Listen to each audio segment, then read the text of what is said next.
On y répondra donc à la fin du webinaire pour ne pas alourdir la présentation. Et si vous avez des questions ensuite plus précises, ben vous retrouverez chacun de nos intervenants sur des salles virtuelles que vous allez avoir sur l'invitation que vous avez reçue hier par la Chambre de commerce France-Canada. Et vous n'aurez qu'à cliquer sur le lien qui est indiqué. Voilà. Et alors, sans plus attendre, je vais laisser la parole à Monsieur Daniel Joanneau, ancien ambassadeur de France au Canada et président de la Chambre de commerce France-Canada depuis 2017. Monsieur Joanneau. Merci beaucoup, Barbara. Chers amis, la pandémie qui frappe le Canada aussi durement que l'Europe complique évidemment les échanges, mais n'interdit pas les projets. L'objectif de la Chambre de commerce France-Canada dans ce contexte compliqué, c'est, sans attendre que nous ayons vaincu le virus, d'informer le mieux possible les entreprises françaises sur les potentialités du marché canadien, soit pour y exporter, soit pour y investir. C'est pourquoi nous avons tout de suite accepté la proposition de David Eap, directeur général du bureau de représentation de la Banque transatlantique et du CIC au Canada, d'organiser un webinaire sur le thème « Réussir ses investissements au Canada ». En effet, la Banque transatlantique a une longue expertise de l'accompagnement de l'expatriation, de l'investissement à l'étranger, de l'investissement des non-résidents. La Banque transatlantique connaît particulièrement bien le Canada et ses spécificités, puisqu'elle a un bureau à Montréal depuis 8 ans et un partenariat très fructueux avec le mouvement Desjardins. C'est un plaisir pour la Chambre de co-organiser ce webinaire avec la Banque parce que nous venons de signer avec elle une convention de partenariat et nous inaugurons ce partenariat nouveau avec ce webinaire. Donc, merci beaucoup à David Eap, merci aux 3 autres intervenants, Eddy Pinsonneau, Éric Gerbier, Frédéric Bureau. Ce quatuor de grandes compétences va fournir à celles et ceux qui nous écoutent et que je salue très amicalement une boîte à outils très opérationnelle. Je donne la parole à David Eap. David ? Oui, merci Daniel, merci pour cette introduction. Alors, tout a été dit en synthèse. Voilà, j'accueille également mes partenaires qui co-animeront cette. En 2 mots, l'idée était assez simple, c'est de, malgré cette pandémie, comme vous l'avez dit Daniel, c'est de rappeler tout l'attrait du Canada pour les investisseurs, qu'ils soient depuis la France ou en souhaitant s'installer au Canada. Et je voudrais donc présenter donc mes co-présentateurs, que sont donc Heidi Pinsonneau-Grenier, qui est fondatrice et PDG de HP et Associés, qui nous parlera plus en détail de l'investissement immobilier au Canada et notamment au Québec et plus particulièrement à Montréal. Éric Gerbier, vice-président exécutif de Classe Affaires France-Canada, qui lui va plutôt se spécialiser sur l'investissement professionnel et la reprise de sociétés ou d'activités au Canada ou l'implantation au Canada. Et Frédéric Bureau, avocat associé du cabinet BDG Stratéis, qui sera notre expert spécialiste dans les matières juridiques et fiscales. Voilà, sans oublier Barbara Di Stefano, qui sera notre modératrice voilà, sur cette présentation. Alors, pourquoi le Canada? En 2 mots, rappelez-vous de la crise de 2008, où tous les pays donc, avaient plongé en termes de PIB. Eh bien, seul le Canada avait été suffisamment résilient pour ne pas avoir finalement de récession. Alors, les derniers chiffres suite au Covid, effectivement, nous font craindre une récession mondiale importante. Sachez que le Canada, sur le T3, et ce sont des chiffres officiels, a déjà un rebond relativement marqué, puisque en tendance annuelle, c'est plus 40% au T3. Donc, le Canada, une nouvelle fois donc, prouve sa résistance et sa résilience dans un contexte très dégradé. Ensuite, c'est un pays qui fait partie du G10, donc parmi les 10 pays les plus puissants en termes économiques. Enfin, la sécurité des contrats juridiques qui est reconnue. Et donc, ça permet de manière assez confortable d'y investir depuis la France. Et enfin, et je pense que c'est une note importante, c'est un environnement reconnu en termes de qualité de vie pour la famille et pas simplement pour les professionnels qui veulent y investir ou développer leurs activités. Et c'est l'une des destinations au monde les plus attractives, donc d'un point de vue économique.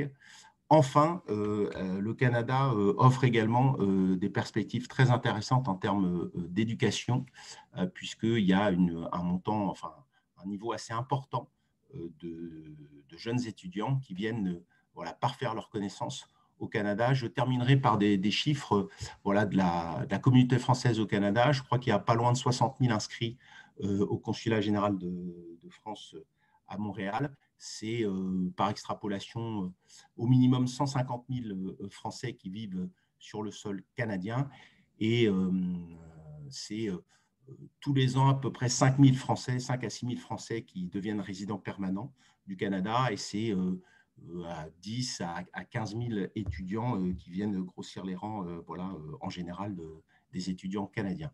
Alors sans plus tarder, je vais passer la parole à Heidi pour qu'elle puisse nous présenter plus précisément donc l'aspect immobilier. Merci beaucoup, David. Alors voilà, je m'appelle Heidi Pinsonneau. J'ai une agence immobilière maintenant depuis 15 ans et nous avons le grand plaisir d'accueillir et d'accompagner non seulement des nouveaux arrivants, mais également des investisseurs étrangers. Alors, une grande partie de notre clientèle vient de l'Europe francophone et toute mon équipe a cette spécialité justement d'accompagnement pour les investisseurs et ils se sont venus greffer au fil des années tous les services connexes parce que, comme vous allez voir, on va parler de l'investissement, le processus, l'intérêt, mais une fois qu'on est propriétaire d'un bien immobilier au Québec, se pose la question de la gestion. Alors, qui est-ce que j'ai sur place pour bien prendre soin de cet investissement? Quelqu'un de confiance. Alors, il y a un ensemble de services qui sont mis à votre disposition. Peut-être que je commence avec justement un regard sur le marché canadien dans son ensemble et un petit bémol de précaution quand on regarde les informations en provenance de la France sur le Canada. Alors, le Canada est un pays très vaste avec des économies très différentes d'une province à l'autre. Alors, ce qu'on retrouve, les effets économiques qu'on retrouve justement en Colombie-Britannique ne sont pas du tout les mêmes leviers, la même performance qu'on retrouve au Québec et nécessairement, c'est reflété dans la performance des valeurs immobilières. Alors, rapidement, dans un coup d'œil, on comprend très rapidement le prix médian d'une maison unifamiliale en septembre 2020, alors tout récemment. Si on regarde en Colombie-Britannique, le prix se chiffrait à 1 300 000 tandis qu'en Ontario, à Toronto, nos voisins, c'est à 1 million. Et au Québec, dans la grande région métropolitaine de Montréal, c'est 430 000. Alors, on comprend aisément pourquoi on dit que l'immobilier au Québec est encore très abordable. C'est un marché qui est résilient, qui est fondé sur des vrais principes économiques, sur une vraie valeur. Et c'est pour ça que d'année en année, on voit l'accroissement, surtout de la clientèle française qui vient faire des investissements. Alors, c'est certain que Montréal ne représente pas l'ensemble du Québec. Comme vous avez vu, il y a des prix à 1h30 de Montréal qui se chiffrent à 240 000, mais la province en général, très abordable, très intéressante. On peut passer à la prochaine. C'est sûr que les investisseurs, quand ils arrivent au Québec, ils ont une perspective dans le temps. Alors, ils veulent voir la performance de l'immobilier sur les 20 dernières années, sur les 15 et les 5. Alors, je me prends la peine de justement montrer l'évolution de ce marché sur les 5 dernières années. Ceci prend l'ensemble du Québec et on voit que l'unifamilial en 2015 était juste en bas de 300 000 et 5 ans plus tard vaut juste en bas de 400 000. C'est sûr que l'évolution sur l'île de Montréal est complètement différente, mais on voit cette stabilité dans l'investissement immobilier et c'est un grand intérêt pour venir faire des placements justement. Alors, pour ceux qui sont friands un peu de statistiques, je me permets de vous parler du Grand Montréal bien particulièrement parce que c'est notre plaque tournante, évidemment, au Québec. Sur l'île comme telle, on est 2 millions d'habitants et sur la grande région de Montréal, qui comprend les rives sud et les Rives-Nord, on est 4 millions. C'est vraiment le cœur économique de la province. Comme David l'a mentionné, il y a 65 000 Français qui sont inscrits. C'est une belle communauté, très vibrante. C'est une grande superficie également, c'est 500 km². Et il y a 6 universités. Alors, on voit vraiment l'attrait d'investir sur l'île de Montréal, justement parce que c'est une plateforme économique importante pour la province. Maintenant, si on regarde la performance des valeurs immobilières, et un peu plus tard, je vous parlerai spécifiquement de l'effet de la COVID sur l'immobilier. Alors, sûrement que vous n'avez entendu parler, nous étions déjà dans un marché qui était tendu pré-COVID, et ce marché, vraiment, ça a exaspéré la situation. Alors, on a très peu d'offres sur le marché, de très grandes demandes. Alors, nécessairement, ça a mis une pression sur les prix à la hausse. Et c'est ce qu'on voit justement dans ces statistiques. Alors, sur l'île de Montréal, le prix médian d'une unifamiliale est à 625 000, ce qui est une hausse de 18 %. Et on voit cette hausse à travers toutes les sections, toutes les régions administratives du Québec. Alors, on voit que l'immobilier n'a pas pris de recul durant cette période, et même c'est un des placements les plus sûrs, et les gens vraiment regardent vers cela. La même chose sur les copropriétés. Alors, c'est vraiment tous les segments du marché qui ont été affectés, et on voit des hausses justement un peu hors du commun. Quand même, une hausse de 18 %, c'est énorme. Habituellement, on connaît des hausses de 5 à 6 %. Mais ceci vraiment est reflété par le manque d'inventaire. Alors, on en parlera un peu plus tard de la rapidité du processus pour l'achat. Quand on est intéressé, il faut bien se préparer. David pourra vous en toucher un mot également sur cela. Merci Heidi. Alors, ce que je comprends, c'est que d'ici quelques mois, il y aura une belle ouverture pour les investisseurs. Hein, et vous pensez que le marché, qui jusqu'à présent était nettement à l'avantage des vendeurs, puisse revenir à un certain équilibre. Hein. Mais bon, le Québec n'est pas la France, hein, et on peut penser qu'il existe des différences dans les façons de faire, hein, et même dans le vocabulaire utilisé.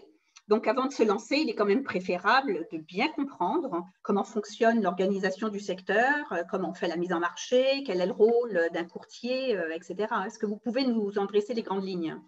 Oui, absolument. Pour toucher un peu la question sur l'opportunité qui va se présenter aux investisseurs, c'est très important. Alors, comme je l'ai dit un peu plus tôt, il y a une pénurie d'inventaire sur le marché. Alors, pendant la COVID, il y a eu beaucoup d'initiatives du gouvernement, des programmes qui ont aidé les propriétaires justement à passer à travers cette période. Alors, il y a eu du report de paiement hypothécaire, il y a eu des subventions pour ceux qui devaient fermer leur commerce. Une partie de ces interventions sont venues à échéance ou vont venir à échéance dans les quelques semaines qui vont venir. Alors, ce qu'on croit qui va arriver, par la force des choses, certaines personnes vont devoir faire des choix. Peut-être qu'ils vont décider de s'éloigner de la ville, peut-être qu'ils vont choisir d'aller dans une maison plus petite, mais on croit qu'il va y avoir un regain d'inventaire sur le marché. Ceci étant dit, on n'anticipe aucunement une baisse de valeur, mais plutôt une baisse des surenchères, parce qu'on est dans un marché où quand un bien est mis à la vente, quelques heures plus tard, ce bien est déjà vendu. Alors, c'est un marché qui bouge vraiment très rapidement. Alors, on pense que vers janvier, février, mars, il va y avoir des nouvelles opportunités qui vont venir sur le marché. Mais ça nous emmène justement sur le fonctionnement de l'immobilier au Québec, qui est très différent de la façon que c'est construit en France notamment. Alors, on a un système unique, que toutes les agences immobilières travaillent en collaboration ensemble. Alors, c'est très important quand j'arrive de l'Europe de bien comprendre cette différence. Alors, un courtier inscripteur est celui qui est donné un mandat par le propriétaire et le courtier inscripteur va lister, on appelle, c'est le jargon commun ici, va mettre la propriété dans un service central qui s'appelle centris.ca. Et tous les courtiers de la province qui représentent des acheteurs vont y avoir accès. Alors, on comprend rapidement que c'est très efficace ce système parce qu'un acheteur n'a pas à aller voir chaque agence immobilière pour voir l'inventaire qu'ils ont dans leur agence.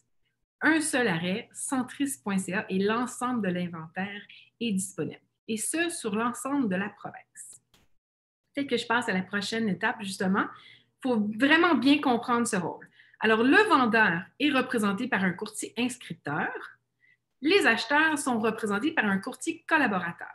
Il faut voir la relation comme celle d'un avocat où chaque partie est représentée par son courtier pour défendre ses intérêts. Évidemment, le courtier collaborateur va travailler de pair avec le courtier inscripteur, va trouver toute l'information nécessaire à la transaction, les déclarations du vendeur, l'historique de la propriété, cela fait combien de temps qu'elle est en vente, quels sont les comparables.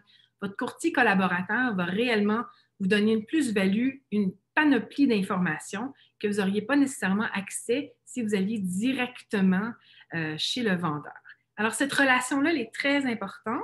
On se choisit un courtier collaborateur pour nous représenter et avec ce courtier, on peut aller voir l'ensemble des propriétés qui sont mises en vente sur le site centris.ca.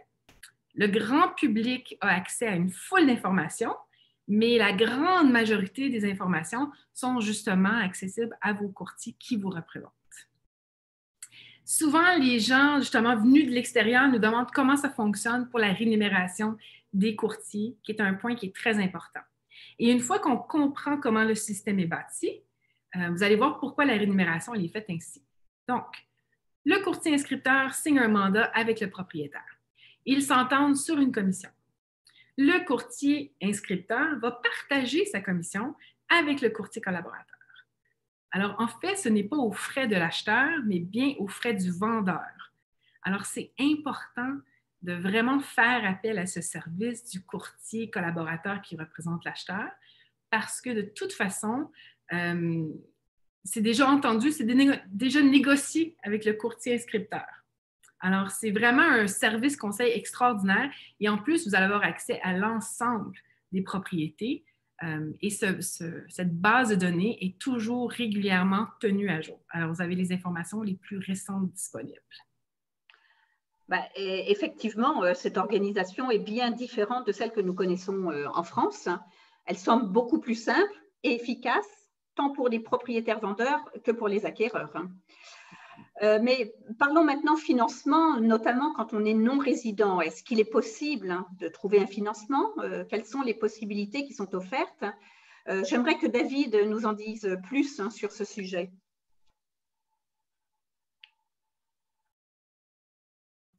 Oui, merci Heidi pour toutes ces précisions. Vous l'avez vu, le fonctionnement, la négociation et la contractualisation de l'achat d'un bien immobilier est très différent au Québec, au Canada et en France. En ce qui concerne le financement, c'est la même chose. Alors, deux informations importantes pour démarrer. La première, c'est que le non-résident peut acheter sans aucune restriction juridique au Canada.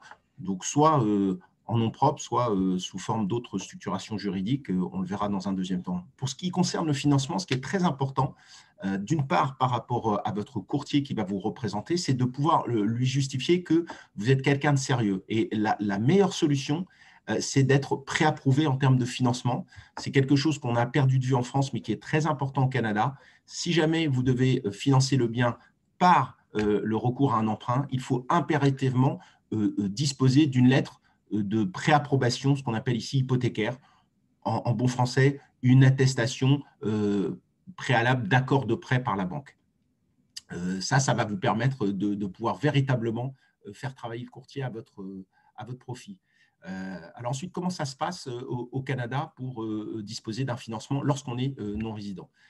C'est d'abord un montant d'apport personnel relativement conséquent pour des non-résidents, donc des gens qui ne seraient pas résidents temporaires ou permanents au Canada, c'est environ 35% d'apport personnel, ce qu'on appelle ici la mise de fonds. Bon, les frais annexes étant relativement limités, grosso modo, c'est 40% à peu près de mise de fonds pour couvrir l'apport personnel et les différents frais d'achat et d'hypothèque. Au niveau des conditions financières, là aussi, c'est relativement différent finalement de la France. En France, vous avez dans 80-90% des cas des taux fixes et ces taux fixes sont finalement en adéquation avec la durée d'amortissement de l'emprunt que vous allez solliciter. Au Canada, c'est très différent. On parle de terme. Le terme, c'est la durée qui vous engage avec l'établissement financier qui vous a octroyé le financement. Le terme est en général, dans 60 à 70% des cas, de 5 ans. Alors, il peut être sur une durée moindre ou une durée plus importante. Les conditions financières au Canada étant ce qu'elles sont, en général, les emprunteurs choisissent 5 ans ou moins. C'est 90% à peu près des emprunteurs qui choisissent ce terme, qui est indépendant de la durée d'amortissement. La durée d'amortissement avec laquelle on calcule la capacité de remboursement est toujours calculée sur 25 ans. Vous avez la possibilité de rembourser sur une durée plus rapide, mais on calcule en général sur 25 ans pour un investissement hypothécaire, un financement hypothécaire. Donc, je le répète, le terme est en général de 5 ans. Donc, le taux qu'on va vous donner, qu'il soit variable ou fixe, va être donné pour une période de 5 ans. Après cette période, vous êtes libre d'aller magasiner votre hypothèque, c'est-à-dire votre prêt immobilier ailleurs. Et à ce moment-là, on repartira sur un nouveau contrat. Alors, sur 5 ans ou sur moins. Donc, régulièrement, il va falloir renégocier les conditions financières qu'on vous a octroyées, soit dans la banque que vous avez choisie au départ, soit dans une autre banque. Voilà. D'autres choses à avoir en tête, c'est qu'en termes de remboursement anticipé, voilà, l'emprunteur est alors pas moins protégé qu'en France, mais le fonctionnement est un petit peu différent et est lié finalement à ce terme. C'est-à-dire que la banque se protège et va imposer des pénalités de remboursement qui risquent d'être largement supérieures à ce qu'elles pourraient être en France. En France, je vous rappelle, Scrivener 2 prévoit 3% maximum de pénalité de remboursement anticipé sur le capital dans une limite de 6 mois d'intérêt. Les taux étant relativement bas en France, donc ce sont des pénalités de remboursement qui sont très très faibles. Au Canada, sans rentrer dans le détail, ce sont des pénalités beaucoup plus importantes puisque ça permet à la banque finalement de ne pas trop perdre par rapport à la durée, c'est-à-dire au terme auquel elle s'était engagée avec son client. Ensuite, en termes de garantie, c'est relativement simple. Un non-résident aura accès donc, à une garantie locale, donc une hypothèque sur le financement. Les résidents canadiens, eux, ont accès également à des cautions voilà, qui peuvent les garantir. Alors, ça, c'est le fonctionnement, on va dire, global du financement au Canada. On a quelques avantages depuis notre implantation et notre partenariat avec Desjardins. Je vais les lister dans une seconde slide. Voilà. Donc, la Banque transatlantique a développé un savoir-faire et un partenariat local avec Desjardins. On a la possibilité de vous accompagner sur des financements mixtes, c'est-à-dire qu'on a la capacité de prêter depuis la France pour des achats au Canada et on peut délivrer également des garanties qui peuvent être non seulement l'hypothèque au Canada, mais également des garanties complémentaires en France. Ce qui permet notamment de créer un effet de levier, c'est-à-dire qu'au Canada, comme vous l'avez vu, la mise de fonds est quand même importante. Si jamais vous vouliez créer un effet de levier, c'est-à-dire conserver cette somme et plutôt la placer, on a la possibilité à ce moment-là de faire un montage financier qui vous permet de ne pas finalement utiliser cette mise de fonds, mais de la mettre en placement, qu'on prendra en collatéral financier pour vous soutenir plus largement dans l'opération financière. Dernière chose, sur ce collatéral financier, il y a des contraintes juridiques au Canada qui font que la gestion d'actifs ne peut pas être faite pour un non-résident du Canada. Là également, on a développé un savoir-faire qui permet, sur des structures juridiques bien déterminées, de néanmoins pouvoir investir au Canada ce collatéral financier.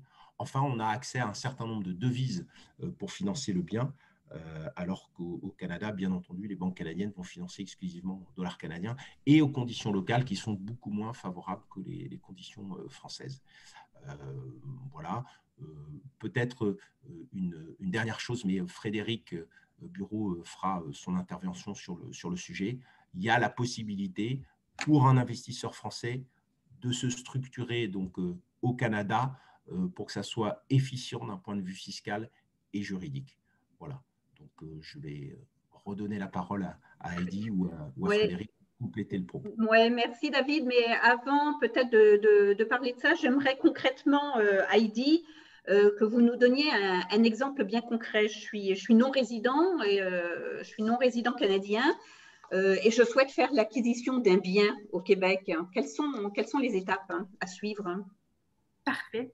En fait, le premier point de départ, c'est exactement ce que David a dit. il nous faut une préapprobation bancaire avant de commencer le processus. Et c'est très simple. Imaginez, vous êtes dans un marché où il y a une forte demande pour des biens immobiliers. Vous êtes toujours en compétition avec d'autres acheteurs. Alors, quand vous présentez une offre, il faut être capable de démontrer que nous sommes sérieux, nous avons les fonds disponibles pour faire cet achat. Et en même temps, ça va aussi aiguiller votre projet. Vers quel produit, quelle gamme, quel prix devrions-nous faire nos recherches? Alors, la première chose, c'est de voir David avoir une préapprobation en main. La deuxième, ça revient à ce qu'on avait parlé antérieurement, c'est de faire des recherches virtuelles. Alors, avec votre courtier collaborateur, on fait un échantillonnage. On regarde diverses propriétés qui sont disponibles sur Centris et en même temps, c'est un processus d'éducation parce que j'apprends justement quelle est la valeur des biens, quels sont les frais récurrents chaque année, taxes municipales, taxes scolaires, quels sont les bons quartiers, quels prennent plus de valeur. Si j'ai un projet avec un horizon de 5 ans et je veux faire une revente rapidement, quels quartiers ont une valeur en accroissement rapide. Alors, on va vraiment cibler votre produit, votre projet pour que ça se tienne cette belle histoire. Alors, le deuxième processus, habituellement, nos investisseurs vont venir au Québec, vont venir passer une semaine. Et pendant cette semaine, on va faire la visite des quartiers, la visite des biens. On va vraiment avoir le pouls du projet. Dernièrement, c'est un peu plus compliqué. Alors, parfois, on fait des achats virtuellement.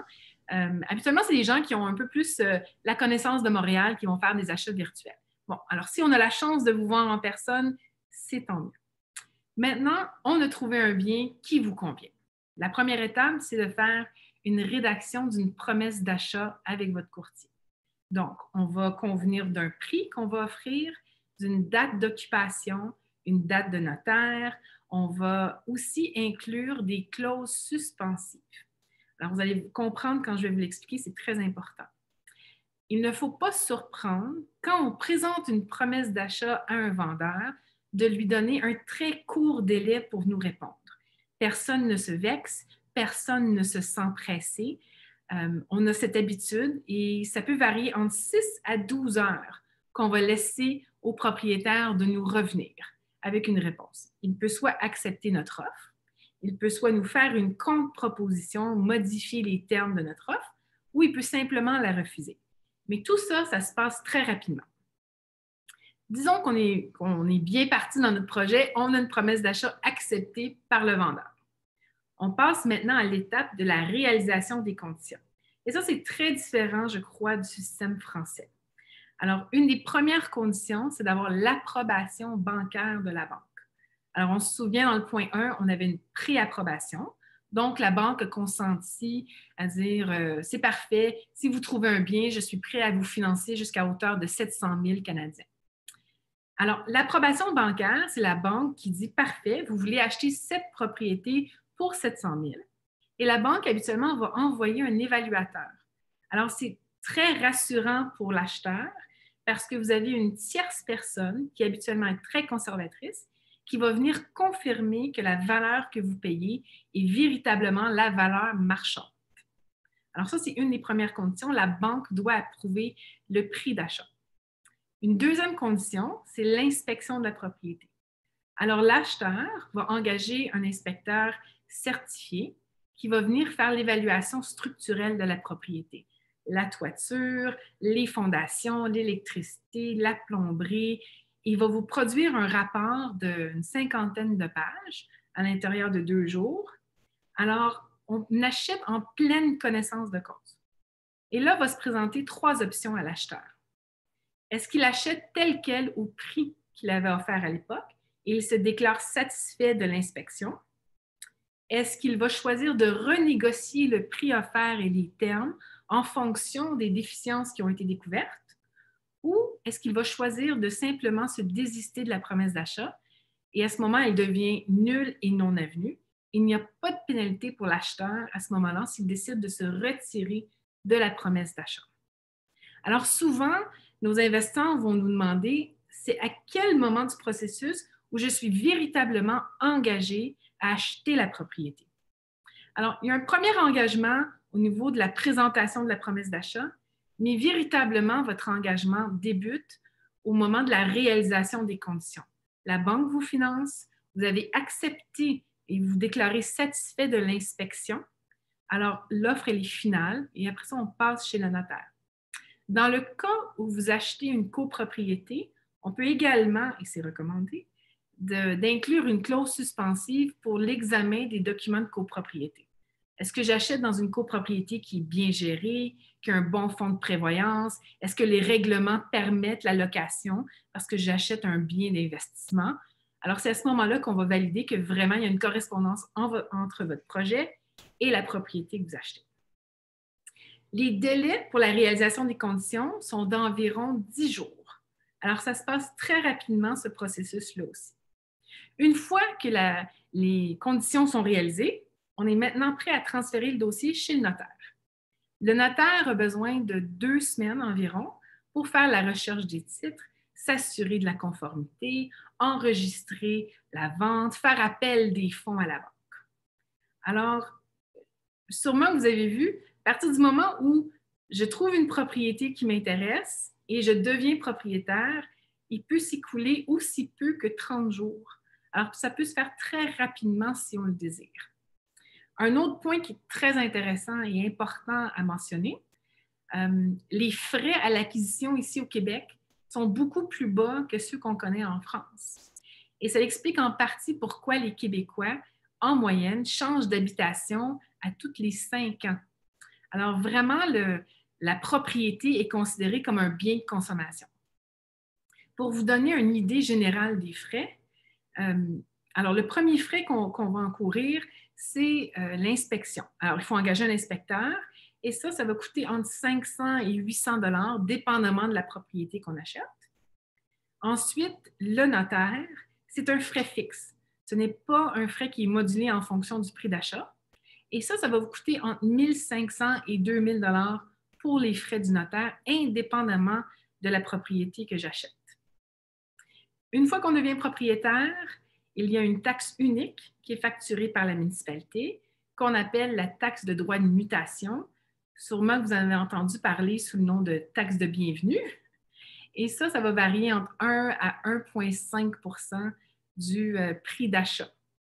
Alors, somme toute, ça coûte environ 2 % du prix d'achat pour faire l'acquisition d'un bien au Québec. Et voilà, une fois que vous avez passé à travers ces étapes-là, vous êtes propriétaire d'un bien au Québec. Et si vous êtes un investisseur, vous faites affaire avec une compagnie qui offre les services de gestion pour bien maintenir l'intégrité de votre investissement.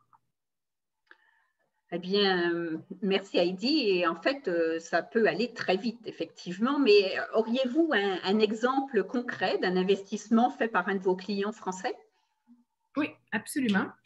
Alors, j'ai pris un exemple d'un condo qui est très accessible, qui est à portée d'un investisseur qui peut-être fait son premier investissement, mais évidemment, il y a plein de modules d'investissement qu'on peut faire. On peut faire un condo, on peut faire un multiplex, qui est une bâtisse avec plusieurs logements. Mais prenons cet exemple-là. C'est une copropriété qui est située près du marché Atwater.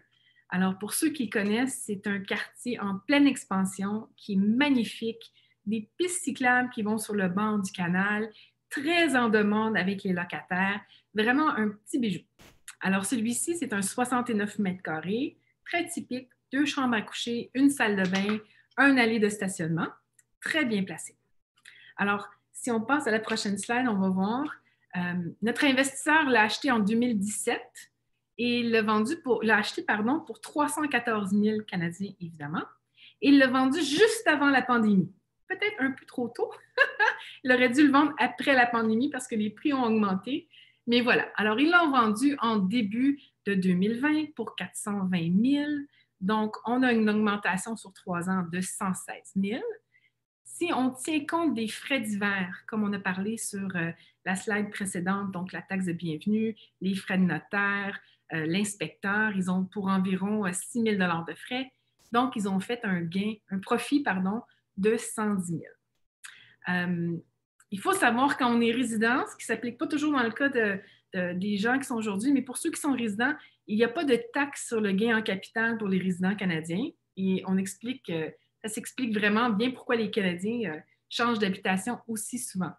Mais Frédéric pourra vous en parler, la taxation justement pour les non-résidents.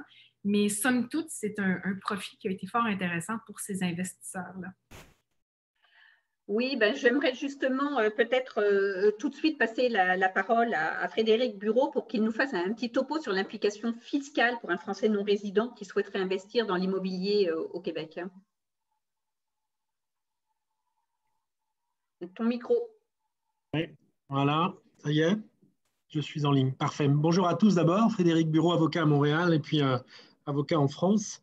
Je reviendrai après peut-être sur la présentation. Je vais aller au focus de ce qui m'est demandé là maintenant. Acheter un bien immobilier effectivement au Canada, j'ai fait cette expérience il y a quelques temps et effectivement, on va se poser d'abord la question, peut-être avant même une question fiscale, c'est la question de savoir si on achète à titre personnel ou si on achète par le biais d'une société. On retrouve un peu cette dualité lorsqu'on est en France. On a pratiqué longtemps en France aussi, on a toujours cette question. Alors, l'achat à titre individuel, je ne vais pas m'y arrêter longtemps, on comprend bien qu'on peut acheter à titre personnel, mais ce qui m'intéresse plus ici, c'est l'achat par le biais d'une compagnie ou d'une structuration. Eh bien, il y en a 3 ici qui vraiment font la une, on va dire, à Montréal et au Québec. Au Canada, c'est la société par action, y compris pour ce type d'acquisition immobilière. On n'a pas cette pratique-là en France. La société en commandite et la fiducie, qui est là, pour le coup, est une curiosité souvent pour nos amis français et que je vais développer très rapidement. Alors, la société par action, c'est ni plus ni moins qu'une SARL ou une SAS version Canada. Donc, qu'est-ce que vous allez avoir comme avantage si vous choisissez cette structure pour acheter? Le principal avantage pour moi, et puis je l'aime bien, c'est qu'on protège effectivement le patrimoine personnel.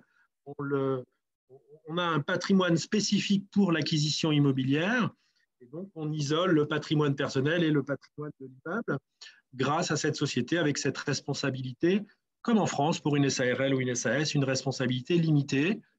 Les risques sont certes peut-être pas forts, mais si c'est un investissement avec une rentabilité attendue et puis un immobilier de rapport, on a peut-être intérêt là aussi à protéger son patrimoine. Donc ça, c'est vraiment l'attrait de la société par action. La société par action, elle est également intéressante dans son organisation, puisqu'on va retrouver des fonctionnements avec des associés, une gouvernance avec des administrateurs. Enfin voilà, on peut composer, si on veut acheter à plusieurs, un moyen idéal d'organiser les choses de manière juridique et de manière stable pour son acquisition et son investissement. Alors bien sûr, une société par action peut être constituée par des non-résidents, des Français. Donc on peut constituer de France une société par action au Québec sans aucune question particulière. Simplement, on sera considéré, je vais y revenir tout à l'heure, comme un non-résident. Ça aura des conséquences sur la fiscalité. Je vais y revenir. Ensuite, on a la société en commandite. Peut-être avancer les slides si on peut. La société en commandite, celle-ci va trouver un avantage peut-être un peu plus particulier parce qu'elle opère une distinction, pour être tout à fait simple, entre la catégorie d'investisseurs et puis une catégorie plus opérationnelle. C'est-à-dire que c'est propre même d'un montage qu'on fait souvent avec la commandite lorsque l'on a effectivement un investisseur à ses côtés. Donc là, on pourrait retrouver une idée, une joint venture, comme on dit ici, avec un partenariat avec des Canadiens, par exemple, qui feraient l'acquisition et qui participeraient au montage, et puis un investisseur qui pourrait être français. Pour le protéger, on va lui donner cette catégorie de commanditaire, contrairement à celui de commandité, pour protéger sa responsabilité, protéger ses risques. C'est une forme adaptée lorsqu'il y a un montage avec effectivement un partenaire en général sur place et un partenaire à l'étranger. On aime bien cette structuration. Enfin, dernière structuration, sans vous prendre trop d'énergie sur ce sujet, c'est la fiducie. Ça, c'est vraiment une particularité que je retrouve en Amérique du Nord et que j'aime beaucoup. La fiducie, elle commence à vivre un peu en France. Elle a trouvé ses lettres de noblesse il y a quelque temps, mais elle a vraiment ici une histoire, au Canada en tout cas. C'est vraiment l'organisation contractuelle. Là, il n'est plus question de société. On est dans une organisation contractuelle avec tous les avantages de la société. Avantage parce que vous allez avoir un patrimoine d'affectation, c'est-à-dire que votre bien immeuble, il est dans un patrimoine, celui de la fiducie, et il n'est pas dans le patrimoine personnel. Donc, on retrouve là aussi la gestion des risques. L'organisation, hyper souple, c'est contractuel, Vous pouvez organiser qui est bénéficiaire, quels sont les revenus à distribuer. On a une liberté totale. Et puis surtout, on peut très bien être une personne morale, et ça j'aime bien ce montage, une personne morale en France, c'est-à-dire une société française, et participer à une fiduciaire aux côtés de d'autres fiduciaires. Donc vraiment une structuration d'organisation très intéressante. Donc, vous voyez, en fonction de votre profil, la typologie de votre investissement, votre volonté, votre futur, eh bien, on va plutôt conseiller une forme juridique plutôt qu'une autre pour essayer de bien coller et adapter à la situation. Ça, c'était la partie un peu juridique de mon propos. Et rapidement, la partie fiscale. Je peux vous assurer que la partie fiscale en matière immobilière, elle n'est pas plus simple qu'en France. Il y a une forme de complexité là aussi sur la fiscalité. D'abord parce que vous aviez un double palier ici, palier fédéral et palier provincial. Il faut le savoir, les deux impôts se cumulent pour former un impôt complet, global.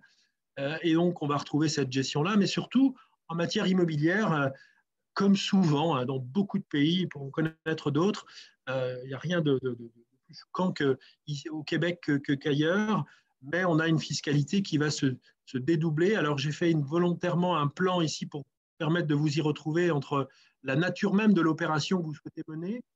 Si vous souhaitez mener une opération d'achat-revente, marchand de biens, eh bien vous êtes dans ce qu'on appelle un flip et vous avez une fiscalité.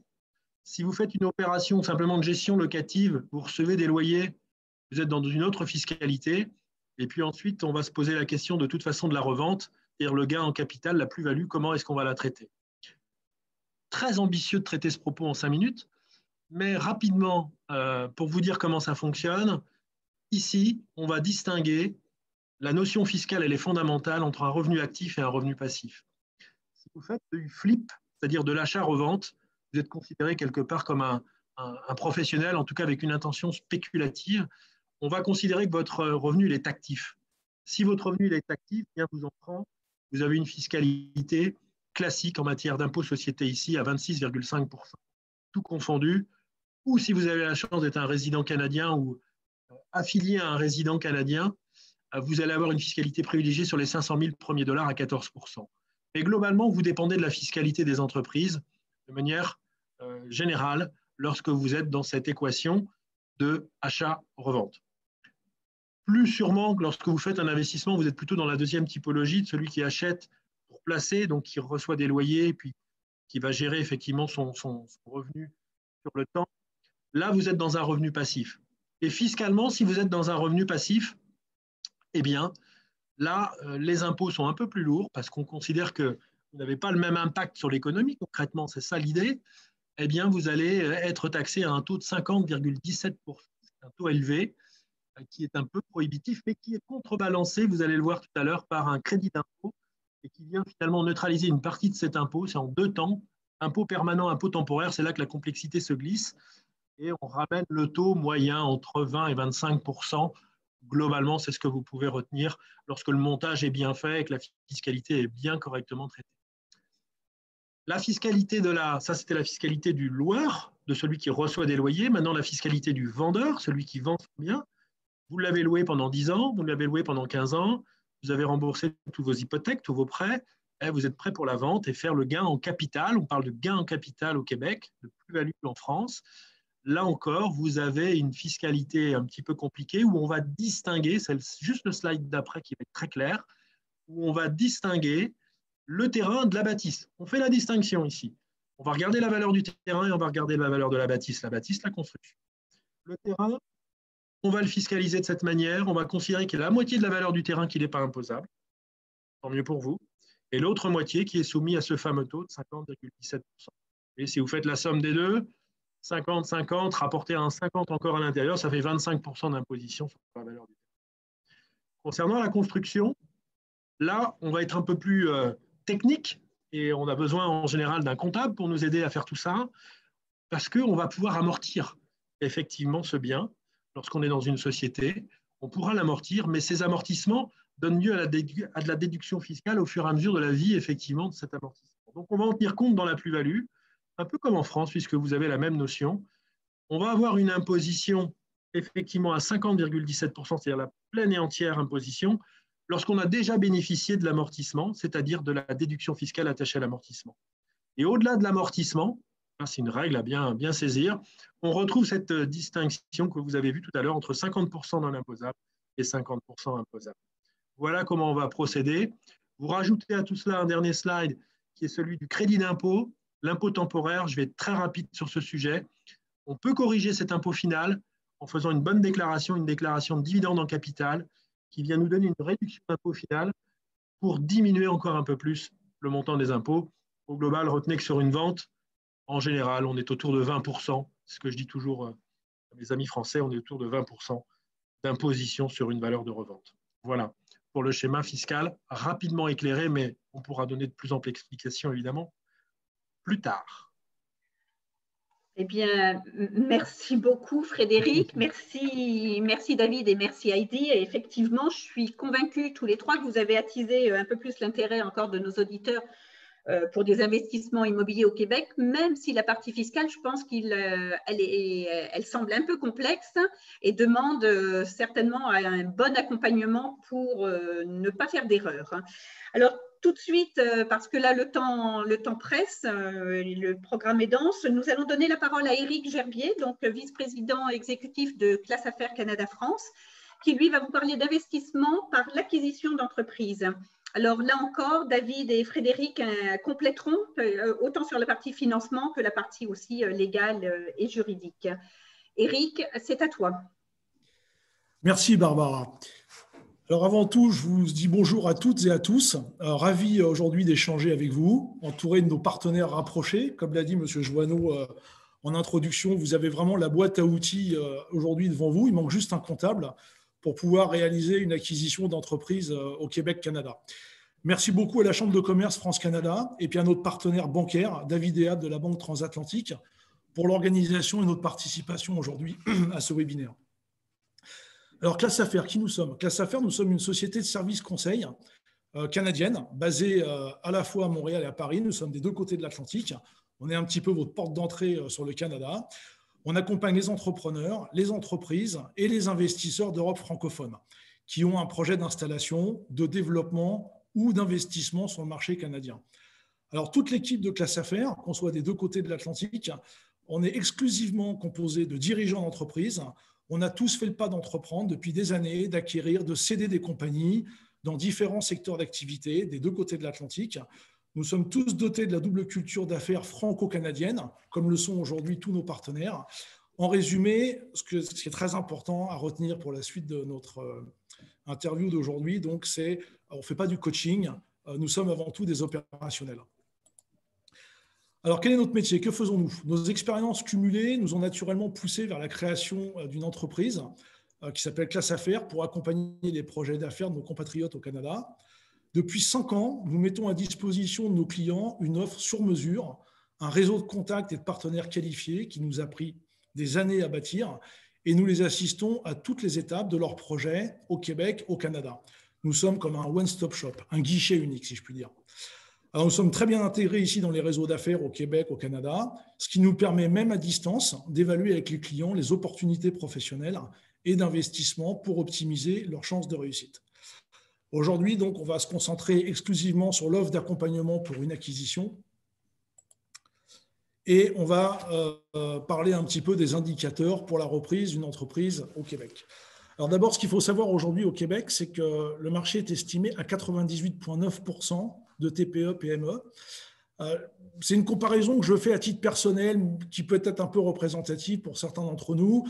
On a parfois tendance ici, entre Français, à comparer, on va dire, la province de Québec à la région PACA en termes de tissu économique et de composition de taille d'entreprise. Alors, plusieurs paramètres aujourd'hui peuvent s'avérer favorables pour réaliser son investissement dans une entreprise ici. Le premier sont les statistiques démographiques. C'est dans le désordre, mais je suis obligé de les lister chronologiquement. Les statistiques démographiques qui démontrent qu'il y a un vieillissement avéré de la population québécoise qui engendre depuis quelques années un départ accru à la retraite de plusieurs propriétaires dirigeants qui souhaitent céder leur entreprise.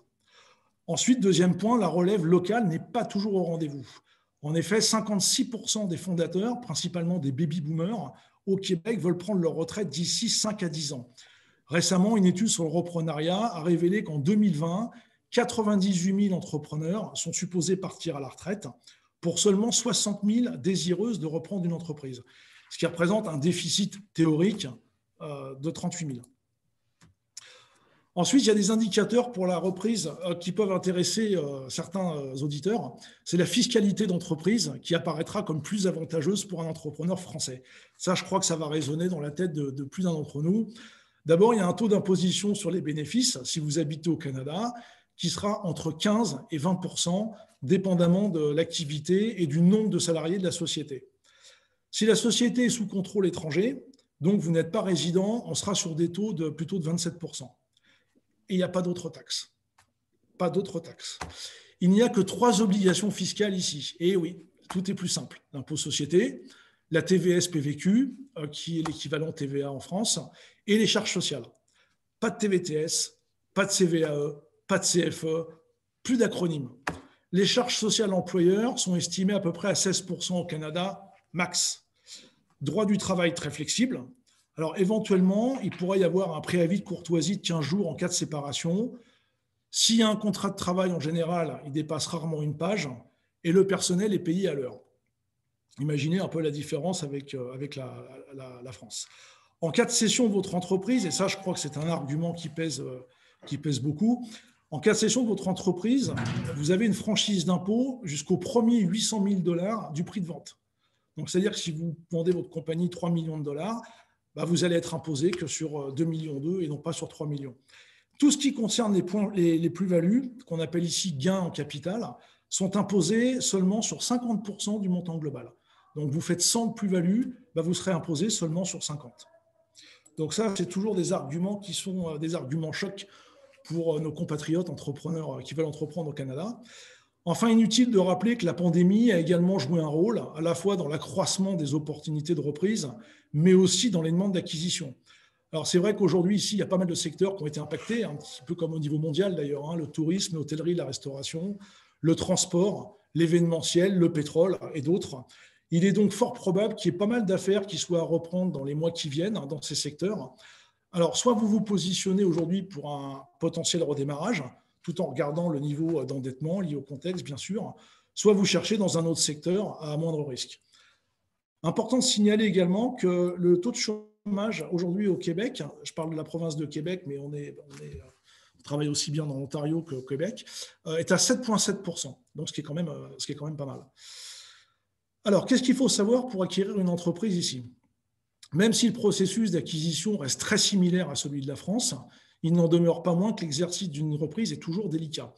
Combiné à la méconnaissance du marché, aux codes d'affaires qui ne sont pas les mêmes, tout ça nécessite un encadrement juridique, fiscal, comptable et bancaire. Et ça doit être totalement adapté.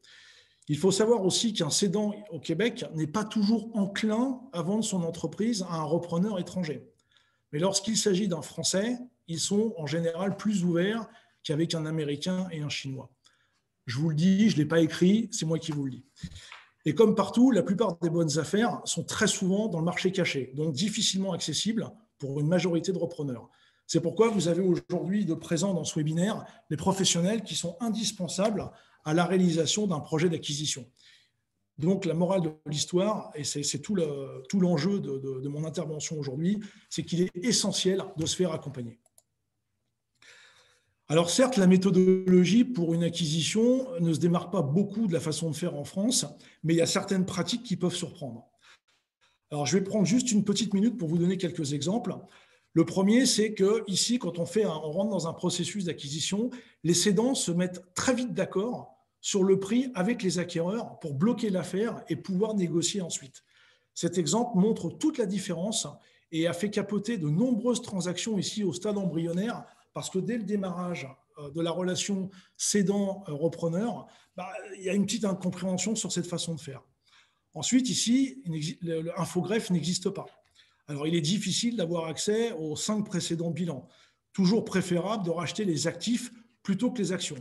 Et ça, c'est Frédéric Bureau qui pourra vous en parler un petit peu plus en détail. Les intermédiaires, pardon, excusez-moi. Les intermédiaires peuvent aussi se servir d'une offre d'un Français pour mieux vendre un Québécois. Donc ça aussi, il faut faire attention parce que parfois, on peut servir de petit lapin. Et enfin, dans cette méthodologie qui est un petit peu différente, on utilise aujourd'hui ici beaucoup ce qu'on appelle le crédit vendeur, balance de vente au Québec, qui est très utilisé pour garder le cédant impliqué. Ça, c'est important quand on fait une cession de pouvoir compter un petit peu sur celui qui a opéré l'entreprise plusieurs années, en tout cas au moins pendant le temps nécessaire après la transaction. Alors, comment acquérir une entreprise ici au Québec pour un investisseur français ? Ces 2 dernières années en particulier, avec nos partenaires, nous avons été fortement sollicités par les gens en France, animés d'une envie d'ailleurs pour investir ou reprendre une entreprise. Et les questions sont toujours les mêmes. La première, c'est où trouver les opportunités de reprise. Alors, la plupart du temps, les intéressés commencent par Internet. Mais les offres sont en nombre réduit et pas toujours accessibles. Raison pour laquelle nous collaborons étroitement avec Fusac.com, que vous connaissez certainement en France, qui est la première plateforme web de cession-acquisition d'Europe francophone, pour rendre visible depuis le Canada en France les opportunités qu'il y a ici. Ou alors vous pouvez passer par le biais d'un intermédiaire local, une relation, d'un expert de vos réseaux. Mais quelle garantie de confiance? Quelle garantie de succès? Comment maîtriser le processus à distance? Alors bien souvent, on récupère des projets qui sont déjà entamés, non aboutis, avec des dépenses sans résultat et des investisseurs désorientés. Il nous faut alors souvent reprendre la plupart des dossiers selon notre méthode et malheureusement, on repart un petit peu à zéro. La deuxième question qui revient souvent, c'est dans quel délai de réalisation? Alors le laps de temps entre l'identification de la cible et la signature de la transaction finale nécessite en général entre 6 et 12 mois, voire un petit peu plus dans certains cas. Mais par expérience, nous avons rarement dépassé les 15 mois. Avec qui? La réponse est toute simple, avec Classe-Affaires, bien sûr, et nos partenaires. Donc, l'avocat d'affaires, l'avocat en immigration, le comptable, le fiscaliste et le banquier. Et là, vous avez toute la caisse à outils. Combien ça coûte?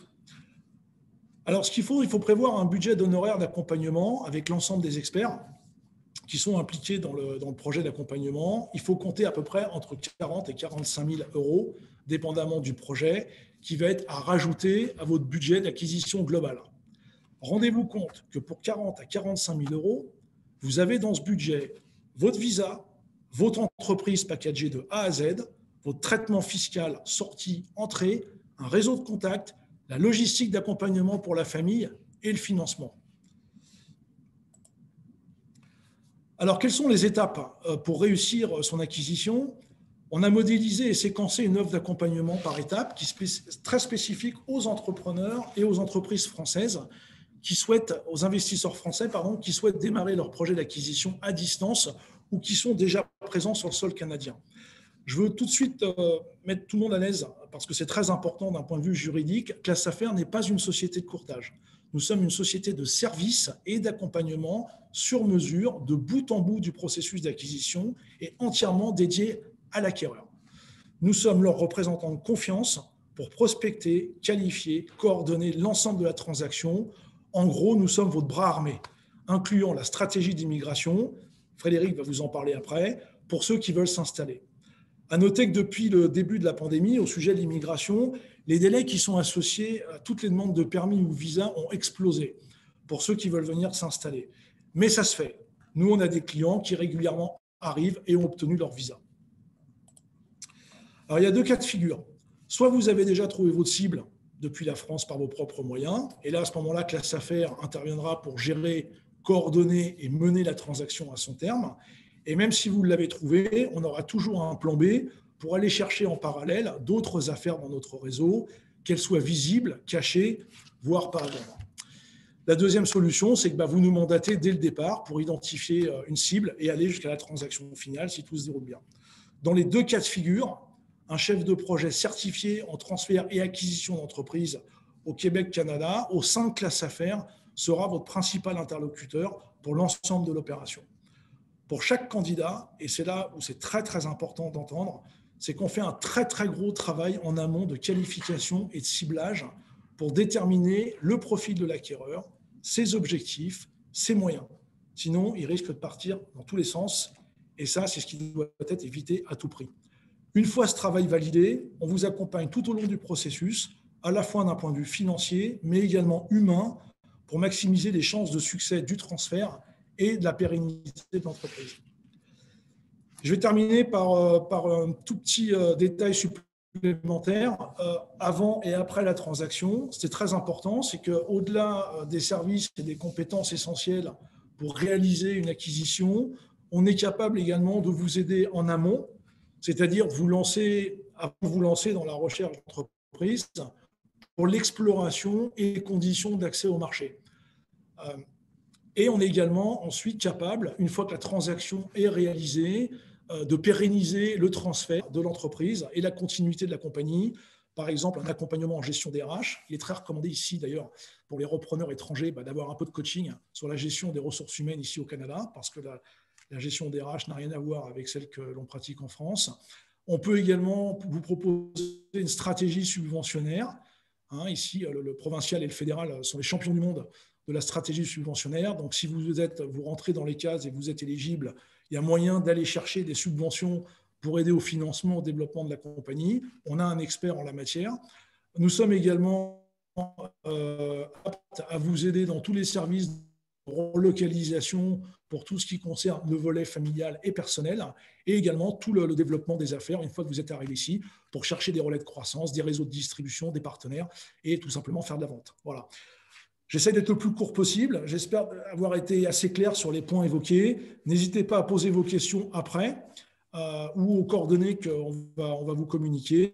Et je vous remercie à toutes et tous de m'avoir écouté, et je laisse la parole à nos partenaires. Merci beaucoup, Eric. Alors, je pense que nos auditeurs ont bien compris qu'il y a de nombreuses opportunités en acquisition d'entreprises, comme en immobilier tout à l'heure avec Heidi, mais que, évidemment, l'un comme l'autre, l'important est de se faire accompagner. Alors, effectivement, nous avons aujourd'hui les professionnels qu'il nous faut, mais j'aimerais surtout là, que Frédéric revienne sur deux choses, sur deux points. C'est notamment le processus juridique d'acquisition et ensuite la partie d'immigration, parce que nous nous adressons aujourd'hui à des investisseurs européens et nous savons qu'il y a une étape incontournable pour ceux qui veulent non seulement investir, que ce soit dans l'immobilier ou dans une entreprise, mais aussi s'installer. C'est l'immigration. Donc, je vais laisser la parole à Frédéric.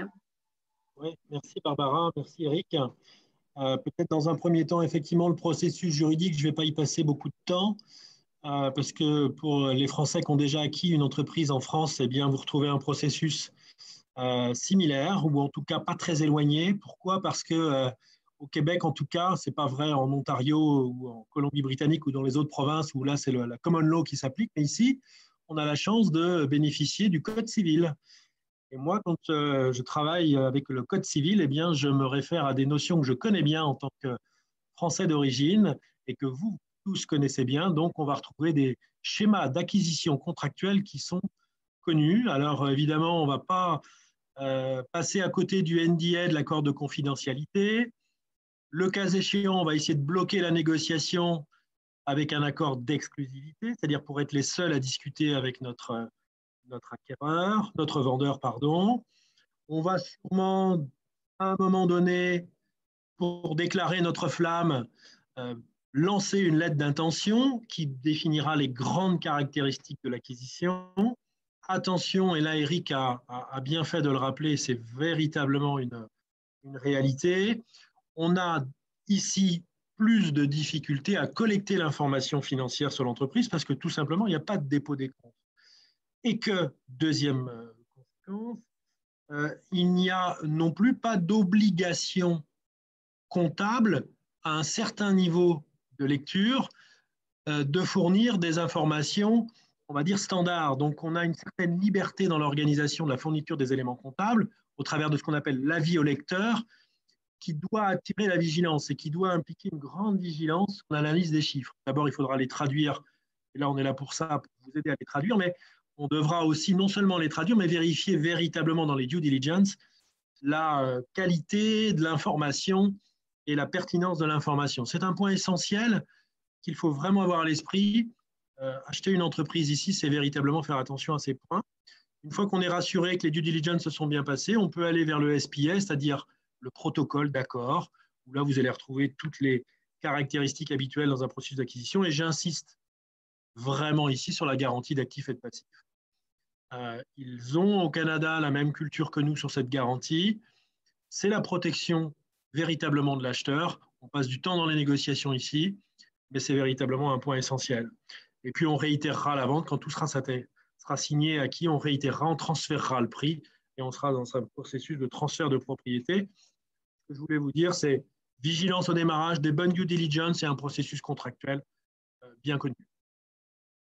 Ensuite, c'est le point immigration, je crois, Barbara, que vous souhaitiez un petit peu évoquer.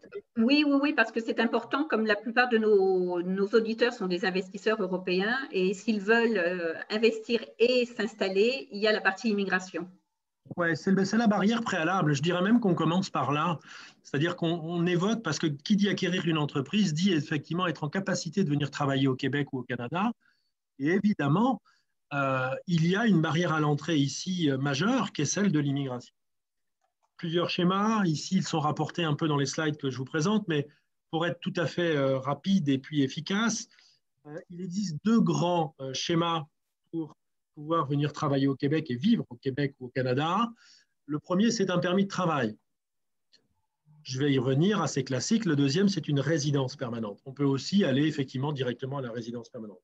Je vais aller assez vite sur le terrain de la résidence permanente parce qu'en ce moment, malheureusement, tous ces processus sont stoppés.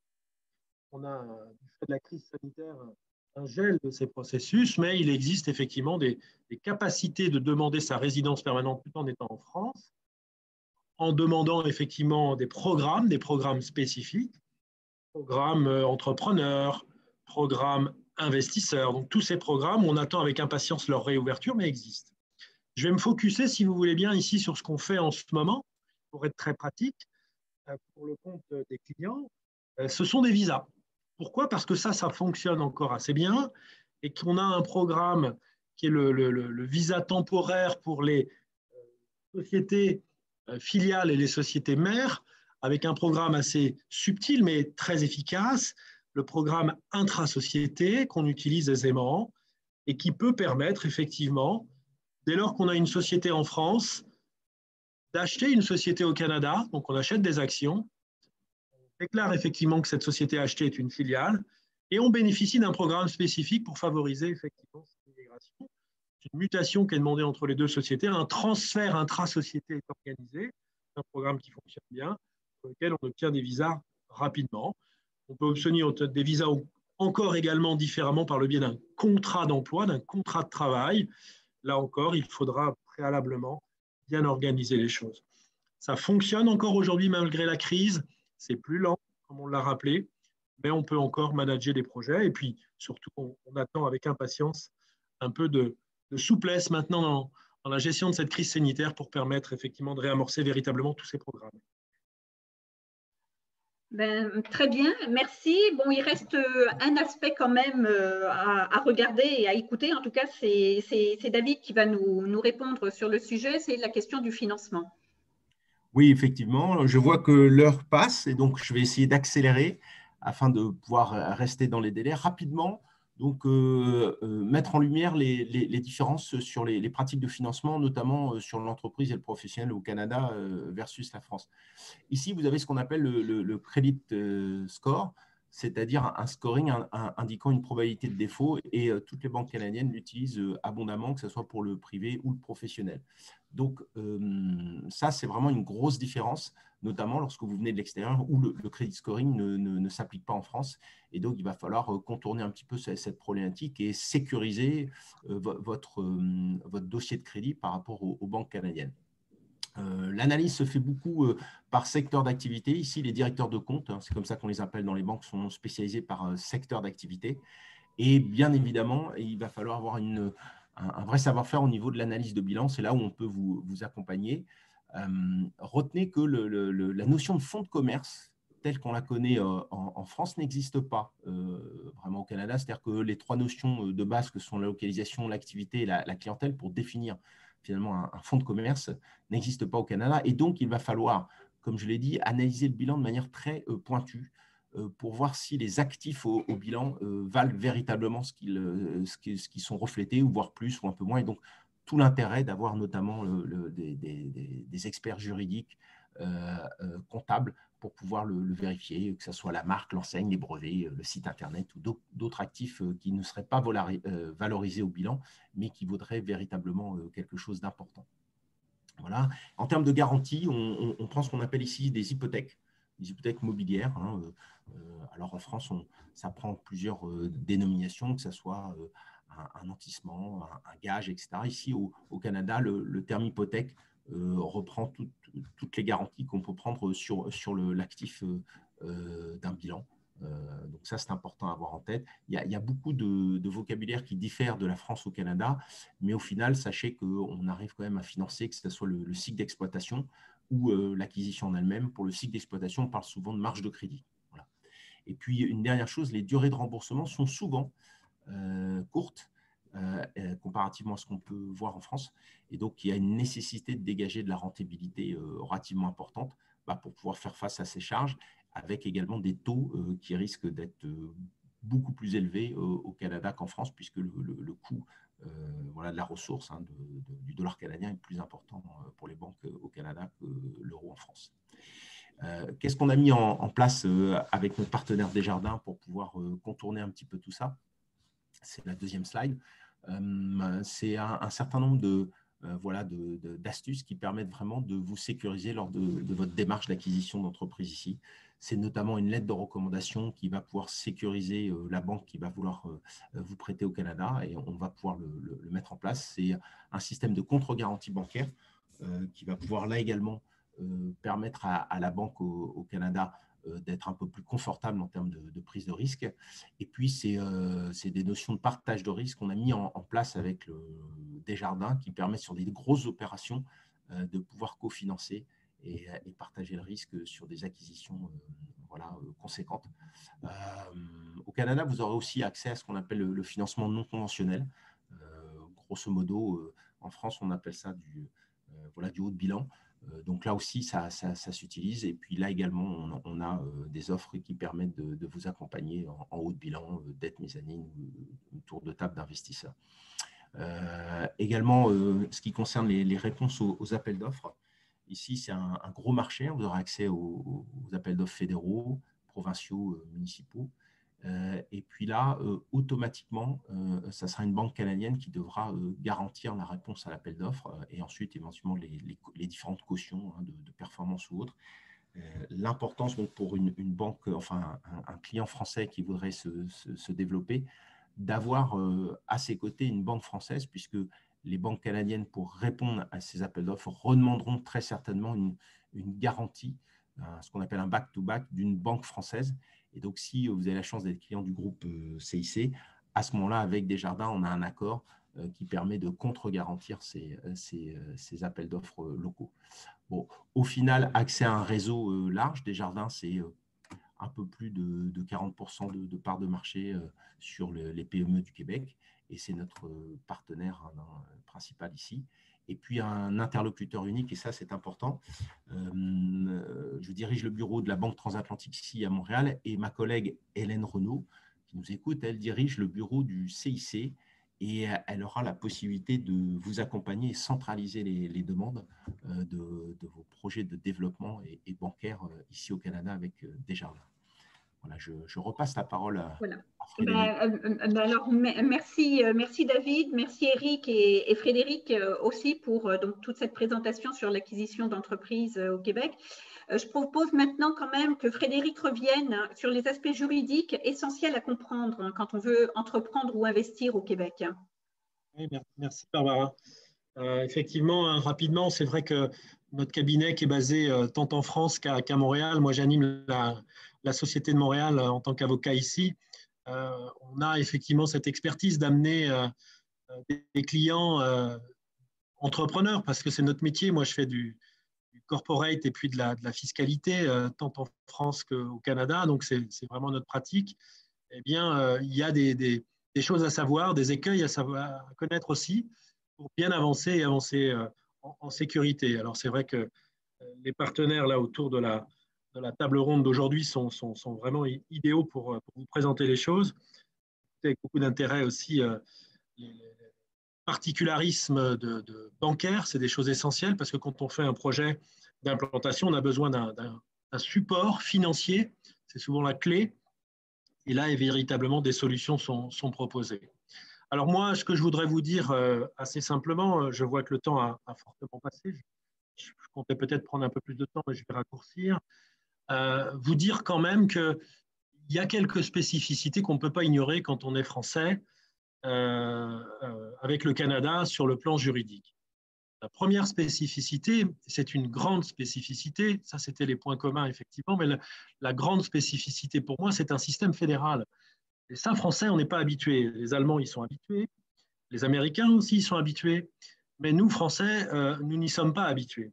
Un système fédéral, ça veut dire quoi? Ça veut dire qu'on va avoir des lois fédérales et puis des lois provinciales. Alors ça, c'est une curiosité, c'est une espèce de millefeuille juridique qui se décompose en permanence et qui va évidemment nous amener à réfléchir par moments bien différemment. Il y a des domaines réservés, il y a des domaines partagés. Les domaines réservés, ce sont les domaines, évidemment, loi sur les faillites, droit de la concurrence, tous les grands domaines. Le droit bancaire est un domaine réservé au fédéral. Donc, on va aller là se placer sous le chapeau fédéral. Et puis, les domaines provinciaux, donc partagés, que sont le domaine des impôts. On l'a vu, il y a une loi sur les impôts ici au Québec, par exemple, ou en Ontario. Il y a une loi sur les sociétés par action ici au Québec qu'on peut utiliser. Alors, ça nous amènera, pour tout vous dire, à faire quelques choix par moment, des choix d'opportunité entre l'application d'une loi provinciale ou l'application d'une loi fédérale. Donc, il y a véritablement un choix ici à opérer. Deuxième aspect que je trouve assez extraordinaire au Canada, c'est ce système souple. Véritablement, je le découvre encore malgré quelques années déjà passées ici. Je suis toujours frappé par cette volonté de pragmatisme et d'efficacité. Alors, il ne s'exerce pas dans tous les compartiments, hein, il ne faut pas donner que des fleurs au Canada, mais néanmoins, on a un système pragmatique qui se traduit dans les affaires. Et moi qui suis originaire de France et qui ai travaillé en France longtemps en tant qu'avocat, je connais le système français et je sais qu'il est interventionniste par moment, le système français. Ici, cette volonté d'intervention est moindre, réellement moindre. On a une plus grande liberté dans les affaires qui se traduit à tous les niveaux. Quelques exemples pour être tout à fait clair. On traite évidemment des questions des baux commerciaux. On revient sur la question immobilière. Les baux commerciaux, c'est quand même un élément fondamental quand on est entrepreneur. On veut signer un bail commercial qui soit à la hauteur de nos espérances. Ici, particularité extraordinaire, vous n'avez pas de propriété commerciale. Le Français va être habitué à gérer sa qualité de locataire avec la propriété commerciale. Ici, pas du tout. Pas de propriété commerciale. Grande souplesse de discussion entre les parties. Un code de commerce qui n'existe d'ailleurs pas, mais qui est la loi sur les sociétés commerciales, très succinct sur cette question-là. La liberté, donc une discussion entre le bailleur et le locataire. Et là, c'est la pratique de négociation qui va primer. La constitution de société, je vous l'ai dit tout à l'heure et je vais y revenir rapidement, incorporer une société ici, il n'y a pas de capital social minimum. Voilà, pas de dépôt des comptes. Là encore, confidentialité complète de l'information financière. Le droit du travail, je crois que c'est Eric qui l'a souligné. Moi, je suis toujours encore frappé des manières dont on traite effectivement au Canada le droit du travail avec beaucoup de souplesse. Un exemple qui frappe toujours les Français lorsque je le dis, la clause de non-concurrence. La clause de non-concurrence en France, on le sait dans les contrats de travail, elle doit être rémunérée. Ça a donné lieu à une jurisprudence abondante. Ici, pas de rémunération de la clause de non-concurrence. Elle devra être limitée, bien sûr, dans tous ces aspects, mais pas de rémunération. L'embauche, la rupture, là encore, beaucoup de facilité pour embaucher, beaucoup de facilité pour mettre un terme au contrat. Mais c'est le plein emploi aussi au Canada, ce qui fait que tout ça, ça se comprend aisément. Le coût social pour l'employeur, 16-17% effectivement maximum en charge, cotisation sociale, rien à voir avec ce qu'on peut connaître en France. Donc il y a véritablement des différences qui vont favoriser, je trouve, la création effectivement et l'implantation ici. Mais pour autant, il faudra passer par un schéma et un canal bien structurant. Il y en a plusieurs. C'est les modèles d'implantation. À force d'expérience, on en voit beaucoup. Moi, j'en ai recensé quand même 4 qui sont des grands schémas d'implantation ici et sur lesquels on peut toujours se greffer en fonction de sa stratégie. C'est comme en matière immobilière. On va d'abord regarder votre stratégie, on va l'analyser avec les partenaires et on va regarder vos objectifs. Lorsqu'on trouve effectivement des objectifs plus ou moins avancés, on va pouvoir adapter comme ça le montage d'implantation. Parce que s'implanter, ça peut être simplement se dire, en tant que Français, moi, je veux trouver un débouché commercial. Un débouché commercial, on ne le traite pas comme si on veut monter une usine et construire du matériel ou construire des produits au Canada. Donc, si on a ce schéma, effectivement, dans un premier temps, préalable souvent, d'aller vers un débouché commercial. Nous, en tant que juristes, on va se poser la question du meilleur schéma. On va raisonner contrat. C'est le schéma contractuel. On va essayer de trouver le meilleur contrat adapté effectivement à votre débouché et à votre partenaire que vous avez trouvé et recensé au Canada. Mais là, pour le coup, vous êtes en France, vous avez un partenaire. Ce partenaire, il est en général canadien ou américain du Nord. Il travaille pour vous et pour le compte de votre société au travers d'un contrat. Et il n'y a pas de transfert autre que ce seul lien contractuel qui va exister entre les deux partenaires. Quelque chose de très utilisé. On a ici la notion de contrat de franchise, la notion de contrat de concession, la notion de contrat de licence, de contrat d'agent, de mandat. Vous retrouvez les mêmes qualifications, même s'il y a beaucoup de subtilité ensuite dans la rédaction et dans la technicité des contrats, mais néanmoins, vous retrouvez des choses qui vous sont familières. On peut adopter un schéma un peu plus intégrant, on va le dire comme ça, avec un bureau de représentation. C'est-à-dire que là, on se dit, l'aventure, on la connaît un peu mieux, on voudrait vraiment, cette fois-ci, commencer à explorer un peu mieux et en interne, finalement, ce marché canadien. Alors là, pour le coup, on peut très bien, c'est assez rare, passer au mode bureau de représentation. On n'y exercera pas de vente, sinon on passera au mode suivant, mais on va pouvoir explorer par ce biais-là, c'est-à-dire que la maison mère, la société française, va ouvrir ici un bureau de représentation officiellement. L'avantage ou le désavantage, on le voit comme on veut, mais c'est qu'on va être considéré comme un établissement stable ici par les autorités fiscales. Donc, on va commencer à parler d'impôts, le cas échéant, d'impôts canadiens. C'est une voie qu'on a déjà rencontrée, mais qui est assez peu présente finalement, assez peu fréquente que le bureau de représentation. Véritablement, les deux supports qu'on utilise beaucoup, c'est soit la succursale, et on peut ouvrir une succursale au Canada tout en ayant sa société en France. Ici, je n'ai pas de création de société, j'ai simplement une déclaration auprès du registraire concerné, le registraire des entreprises pour la province du Québec. Si c'est en Ontario, ça sera le registraire de l'Ontario. On va avoir ici, effectivement, simplement une succursale, c'est-à-dire un centre de profit qu'on va identifier, qui pourra exercer son activité, achat, vente, mais intégré dans la société étrangère, donc la société française.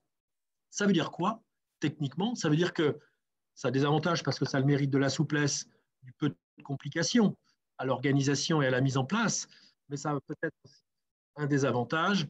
Souvent, c'est la raison pour laquelle on passe au mode suivant, c'est que la société mère reste responsable en direct, évidemment, de toutes les dettes qui seraient contractées par la succursale. Évidemment, c'est un établissement stable fiscal. Ce centre de profit, comptablement, fiscalement, doit avoir son autonomie et dépend des impôts québécois, canadiens, en tout cas des impôts fédéraux et des impôts provinciaux. Alors, c'est vrai que toutes ces raisons militent souvent en faveur, véritablement, lorsqu'on est un peu plus avancé dans son projet ou qu'on a véritablement la volonté d'avoir une vraie légitimité sur le sol canadien, une vraie légitimité d'exercice, on va opter pour la création d'une filiale. Création d'une filiale au même titre qu'on la créerait dans un autre pays ou en France. Ici, on va s'intéresser de savoir déjà si on veut être présent au niveau fédéral ou au niveau provincial seulement. Parce que là, comme je vous l'ai dit tout à l'heure, le mode fédéral et le mode provincial nous autorisent à créer des sociétés, soit sur le mode fédéral, c'est-à-dire d'avoir une vision peut-être plus Canada, globale, soit sur un mode provincial, une vision un peu plus provinciale dans un premier temps pour s'étendre ensuite, effectivement. Donc on va choisir effectivement déjà et de savoir si on s'intéresse à une société provinciale ou si on s'intéresse à une société fédérale. On va certainement retenir une société par action, j'en ai parlé tout à l'heure pour la matière immobilière. Le pragmatisme fait qu'ici, on a quasiment une boîte à outils unique, qui est la société par action, équivalent de la SARL ou de la SAS, et qui va permettre effectivement d'accueillir complètement l'activité commerciale. C'est le but. Responsabilité limitée. Donc ça, c'est intéressant pour la société française qui serait la société donc investisseur dans sa filiale, puisque effectivement, responsabilité limitée va signifier que finalement, toutes les dettes qui seraient contractées par la société filiale et d'éventuelles mauvaises affaires ne vont pas avoir de résurgence directe dans les comptes sociaux de la société française. On a vraiment une étanchéité ici grâce à la responsabilité limitée, comme elle existe en France, entre finalement la société filiale canadienne et la société mère française. Donc ça, c'est quelque chose qui plaît beaucoup pour cette raison numéro 1. Évidemment, cette société à responsabilité limitée, on va l'organiser ici. On va l'organiser au travers d'une gouvernance. L'actionnaire en général, c'est la société française, mais ça peut être un partenaire aussi qu'on choisit canadien, dans lequel on va construire une association. Elle va offrir effectivement tous ces avantages. Elle est fiscalisée, cette société, au Canada, on s'en doute bien. Là encore, si elle est basée en province, au Québec, elle aura à supporter les impôts québécois, mais également les impôts fédéraux. On l'a dit, le taux d'impôt société pour une société canadienne tenue par un résident étranger, c'est-à-dire une société française, on sera au taux de 26,5% précisément en 2020. Mais si jamais vous avez la chance d'avoir un partenaire et que vous partagez le risque d'exploitation, vous aurez peut-être le bonheur d'avoir un statut de société privée sous contrôle canadien et de bénéficier d'un impôt plus faible. On l'a vu, il y a une distinction ici opérée entre les résidents et les non-résidents. La création d'une filiale ici, pour vous indiquer qu'effectivement, la célérité est de mise et le pragmatisme est encore de mise, parce que constituer une société incorporée, dit-on ici une société, eh bien, les choses sont simples. D'abord, les coûts sont peu importants, comme vous pouvez le voir sur ma slide, et puis surtout, les délais sont extrêmement rapides. La déclaration se fait en ligne, elle se fait immédiatement, se fait en 2 temps, en fait. Vous faites une déclaration en ligne et vous avez tout de suite votre numéro d'immatriculation. L'équivalent du greffe, c'est le registraire ici. Le registraire vous délivre un numéro. Et dans un deuxième temps, mais vous avez déjà votre numéro, vous pouvez déjà commencer à facturer. Dans un deuxième temps, on va l'organiser, cette société. Cette organisation juridique, on va la signifier ensuite au registraire. Et dans un deuxième temps, c'est assez astucieux. Et dans cette organisation juridique, comme je vous le disais, alors on va prendre toutes les précautions habituelles que l'on prend, à savoir quelle gouvernance, quel choix effectivement de règles sociétaires l'on souhaite, quelle catégorie d'actions, est-ce qu'on a des investisseurs. Voilà, on a énormément de souplesse et énormément d'outils à notre disposition. Et puis bien sûr, la recommandation ultime, c'est lorsque effectivement on a des associés au Canada et qu'on est une société française, on va privilégier, nous, et on assiste beaucoup, à la convention d'actionnaires, c'est le pacte d'associés, qui va véritablement au-delà des règles habituelles, statuts sociaux, règlements administratifs qui sont assez standards. La convention d'actionnaires, c'est là où on va retrouver véritablement toutes les règles internes entre les associés.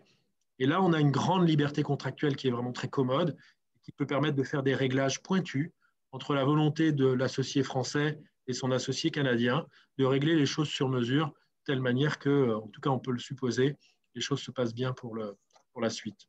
Voilà, donc des règles, beaucoup bien sûr, mais surtout une facilité, une souplesse, une adaptation relativement aisée aux règles ici, grâce à un dispositif et à un corpus de règles, je trouve assez efficace. Ben, merci beaucoup Frédéric. Alors sans transition parce que le temps presse et puis il faudrait quand même aborder la 3e thématique de ce webinaire. Donc je laisse tout de suite la parole à David. Oui, donc effectivement, le temps presse, donc je vous demande encore juste quelques minutes de votre attention et j'essaye de faire au plus rapidement possible. Vous expliquer un petit peu le dispositif de la Banque transatlantique et du CIC ici au Canada. Banque transatlantique pour la clientèle d'investisseurs et la clientèle privée. Retenez 2 choses. La première, c'est qu'on a un partenariat fort avec Desjardins qui nous permet donc, que ce soit pour le financement, pour le placement, ou pour toute question d'accompagnement fiscal, d'avoir la solution soit depuis la France, soit depuis le Canada, ou même des solutions croisées, donc d'accompagnement de nos clients au niveau bancaire. On peut passer la slide. Voilà.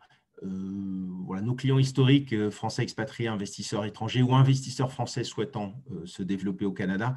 Juste vous dire qu'aujourd'hui, en fait, le contexte réglementaire se complexifie et il y a besoin d'un accompagnement digne de ce nom pour ne pas faire d'erreurs et pour être confortable dans ces projets financiers, donc entre la France et le Canada, mais également avec des banques qui ont les licences réglementaires pour vous accompagner, ce qui est le cas de la Banque transatlantique du CIC. En parlant du CIC, la slide d'après, s'il vous plaît, vous expliquez un petit peu le fonctionnement ou l'apport supplémentaire donc, du bureau de représentation du CIC sur les aspects d'abord bancaires.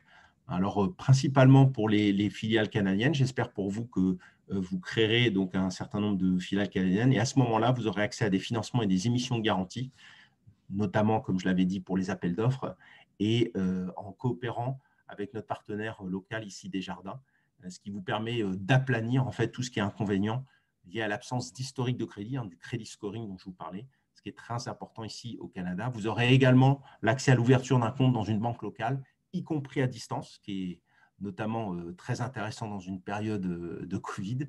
Et donc, on pourra vous accompagner sur l'ouverture à distance de votre compte en local. Et puis, la slide d'après, le CIC ici, donc vous voyez la photo de ma collègue, donc Hélène, c'est aussi le conseil au développement de votre entreprise. Notez deux idées fondamentales. C'est la seule banque en France à avoir internalisé ce service et on a à disposition une 35 implantations, 38 bureaux plus précisément de bureaux de représentation à travers le monde, dont le Canada fait partie. C'est en deux mots s'assurer d'un potentiel de marché pour vos produits et services jusqu'à coordonner l'implantation de votre filiale. Voilà, et puis vous faciliter l'intégration bancaire au Canada. Voilà, je voudrais mettre en exergue donc, au niveau financier les trois aspects majeurs, à mon avis, du Canada pour un investisseur français. La première, et c'est à mon avis le plus important, c'est les performances des marchés financiers nord-américains par rapport au marché financier européen. Donc, j'ai pris la courbe sur 10 ans. Ça vous donne quand même vraiment les grandes, on va dire les grandes tendances. Vous voyez que le Nasdaq 100, donc bien sûr toutes les valeurs technologiques, c'est sur les 10 dernières années, c'est plus 470%. L'Eurostoxx, dans la même période, aura fait plus 24%, le CAC 40, donc plus 43%, notamment parce que les grandes entreprises françaises sont très, très bien positionnées à l'international. Le Dow Jones, donc l'indice phare américain, 163%. Donc, tout l'intérêt, si vous le souhaitez, également d'investir une partie de vos allocations d'actifs sur les marchés nord-américains via une implantation au Canada, puisque le Canada a accès très largement, bien sûr, à son marché domestique, mais aussi et surtout au marché US, puisqu'on peut gérer en dollars CAD ou en dollars américains ici, avec notre partenariat Desjardins, puisqu'on a deux divisions d'affaires en commun avec eux. Ensuite, je voulais faire un petit focus sur en fait, le change entre l'euro et le CAD et les stratégies de change qui y sont adossées. En tant qu'investisseur français, vous allez investir ici au Canada, bien sûr, en dollars canadiens. Retenez qu'il y a une volatilité quand même relativement importante. Vous voyez entre grosso modo 1,20 et 1,60 au maxi sur ces 10 dernières années. C'est vrai que depuis un an, c'est relativement stable au-dessus d'1,50, grosso modo à 55. Je crois qu'aujourd'hui, on était encore à 1,54 et quelques ou à 1,55. Mais vous avez vu que les soubresauts du taux de change euro-CAD sont relativement importants. Techniquement, en fait, pour que vous ayez ça à l'esprit, c'est un taux de change qui est plus technique que le volume. Le volume de change se concentre entre l'euro et l'US dollar et entre l'US dollar et le CAD. Et ces deux volumes de change déterminent ensuite en fait, le cours de change entre l'euro et le CAD. Voilà, alors, la stratégie change et c'est notamment ce qu'on fait pour nos clients pour les accompagner, que ce soit les investisseurs, donc clients privés ou même les entreprises. C'est tout un tas de stratégies qui sont à votre disposition. Grosso modo, le spot, c'est le change au comptant. Nous, on a à disposition nos cambistes qui prennent les ordres pour nos clients et donc vous avez accès à la salle des marchés. Voilà, on peut également développer d'autres stratégies de change. Je ne vais pas rentrer dans le détail parce qu'on n'a pas le temps, mais tout ce qui est stratégie, limit order, ROCO, fixing, swap, on a la possibilité là également de vous accompagner. Retenez simplement que le plus important dans du change, ce n'est pas la commission de change véritablement, qui peut être relativement faible, mais c'est ce qu'on appelle le spread, qui est la marge que prend l'établissement financier par rapport au taux du marché. Et c'est là-dessus voilà, qu'il faut vraiment porter son attention. Et la plus-value notamment de la Banque transatlantique et du CIC, c'est d'être très transparent sur le processus et ce spread afin de pouvoir accompagner au mieux et dans les meilleures conditions financières nos clients. Un dernier point sur l'exit tax, puisque en tant qu'investisseur français qui se déplacerait, donc qui déciderait également de venir s'implanter au Canada, là, effectivement, vous y serez très certainement soumis.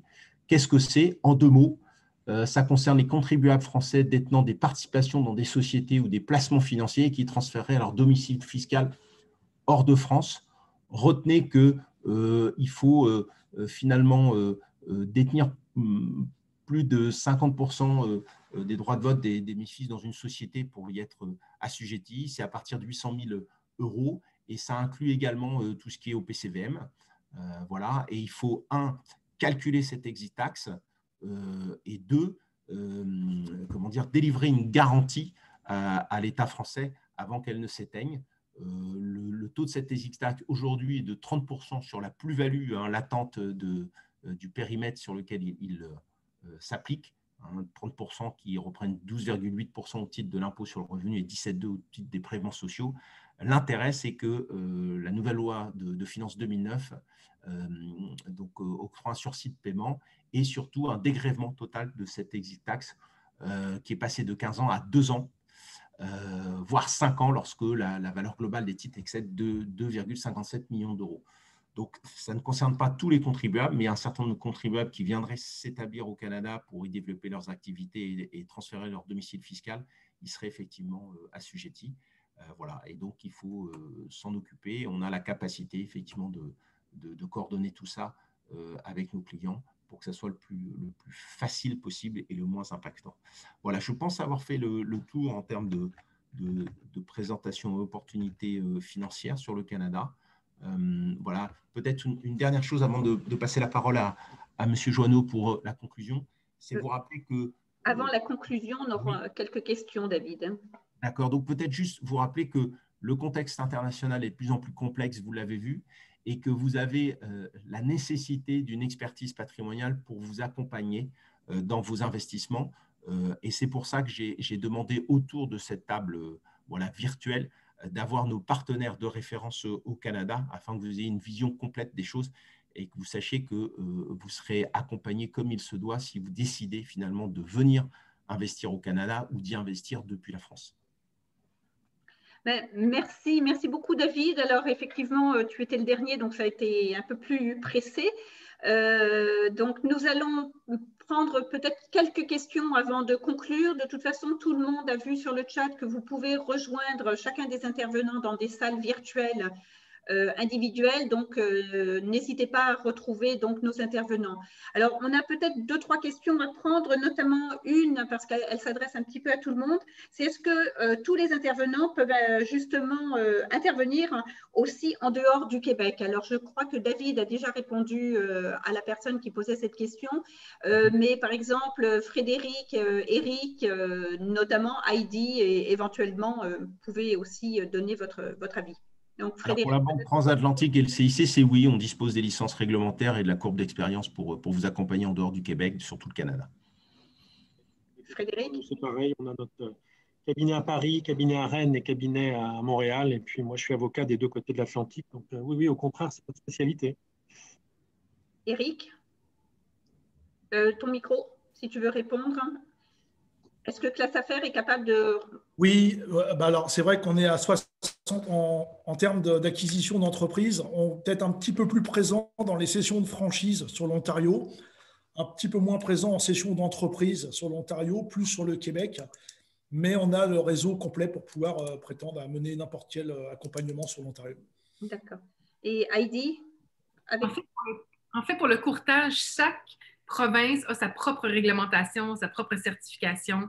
Alors, habituellement, quand il faut faire des transactions interprovinces, ça va fonctionner par référencement. D'accord. Très bien. Je pense que vous avez répondu à la question. Sinon, cette personne peut aussi aller vous retrouver dans les salles. Une autre question, peut-être plus, je pense, pour David, c'est quelles sont les assurances à souscrire pour protéger son remboursement hypothécaire en cas de problème personnel?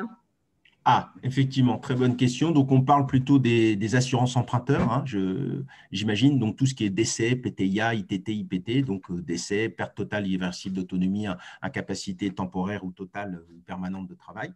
Alors, en fait, vous avez les mêmes types d'assurances que ce soit au Canada ou en France, même si le libellé est différent. Les couvertures sont à peu près identiques, le fonctionnement, la tarification.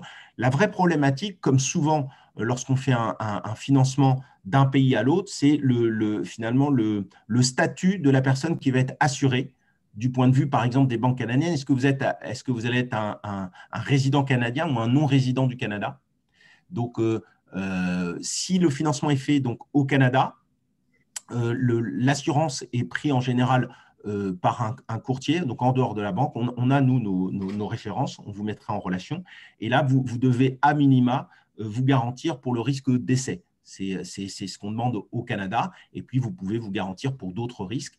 Et on pourra même faire des devis pour voir effectivement la tarification. Mais j'ai regardé, elle est relativement similaire à celle de la France. Si jamais on fait le financement depuis la France, là, c'est un petit peu plus compliqué. En général, c'est notre cas. Hein, dans le groupe Crédit Mutuel Alliance Fédérale, c'est le groupe auquel fait partie la Banque Transatlantique.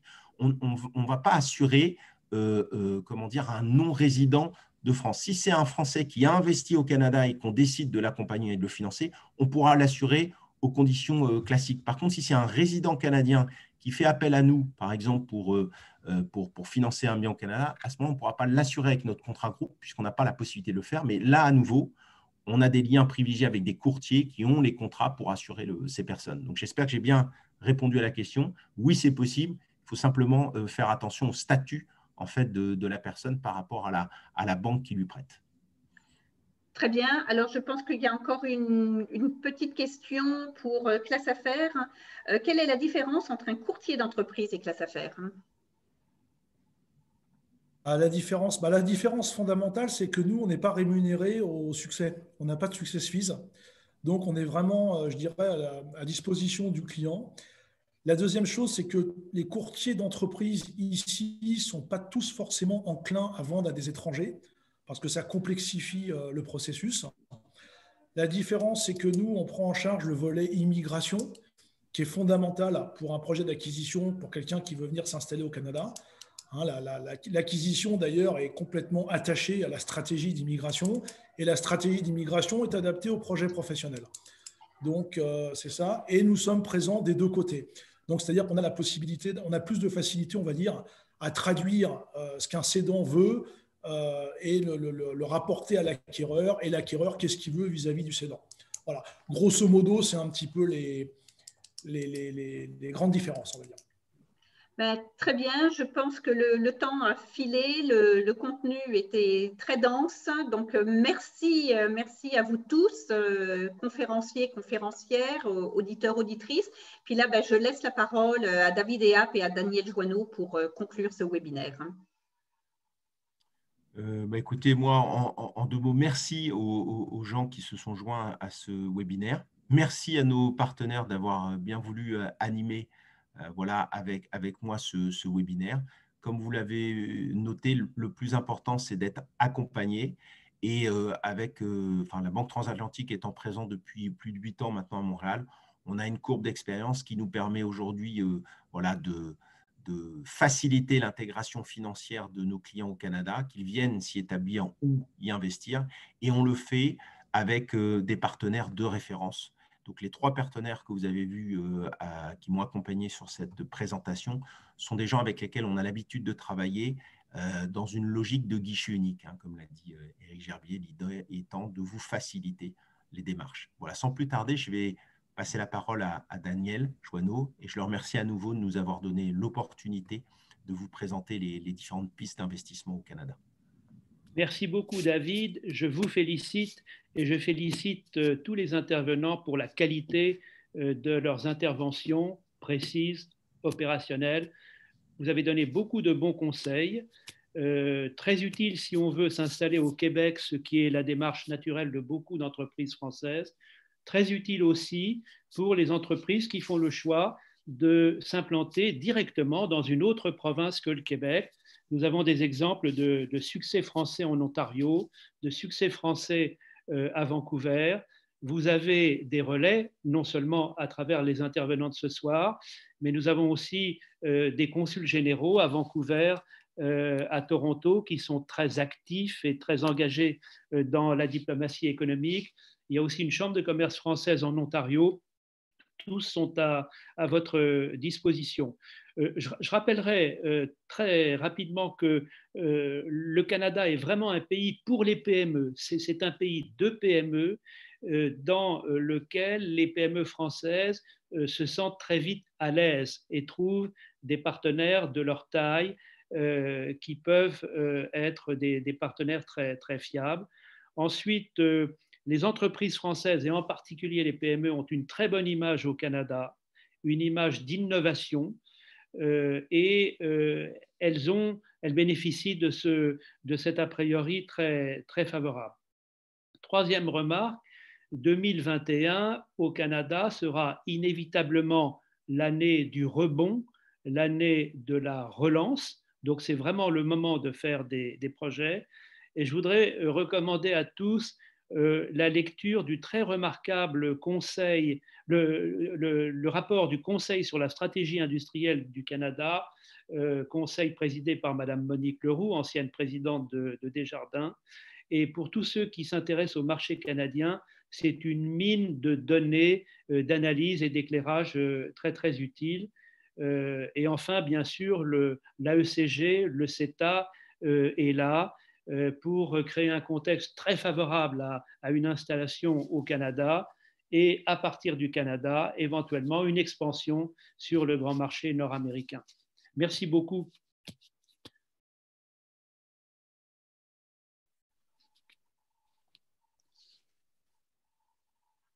Merci à tous et vous voyez donc les coordonnées de nos intervenants en ligne et je vous rappelle qu'il y a des salles virtuelles pour rejoindre chacun des intervenants si vous avez des questions très précises. Alors, joyeuses fêtes à tous. Merci Barbara.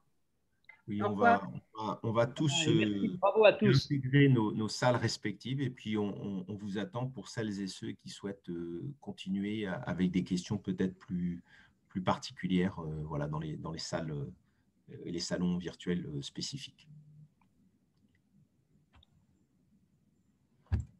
À bientôt. À très bientôt. Bonne fête à tous.